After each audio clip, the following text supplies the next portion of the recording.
Ready হয়ে বেরিয়ে পড়লাম দুটো উদ্দেশ্যে। প্রথম উদ্দেশ্যটা হচ্ছে হাট থেকে কিছু কেনাকাটি করব। আজকে বুধবার, আমাদের এখানে বুধবার না হাট বসে। এই হাটে সব কিছুই পাওয়া যায়, সবজি থেকে শুরু করে জামা কাপড় সব কিছু।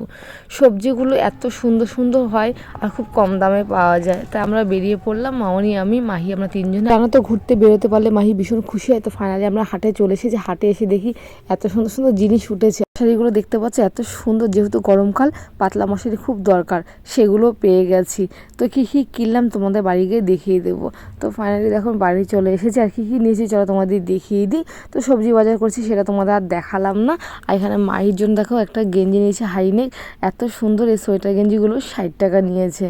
আর এই যে গেঞ্জিটা নিয়েছি বর্মশাইয়ের জন্য, কালারটা ভীষণ সুন্দর। এত সুন্দর গেঞ্জিটা বাবা ভাবতেই পারিনি। জুতোগুলো এতটা সুন্দর ছিল, মামনির পা যেহেতু বড় তাই জুতোগুলো নেওয়া হলো না। এত সুন্দর সুন্দর জিনিস ওঠে, মনে হবে না এটা হাটের জিনিস, মনে হবে দোকানের।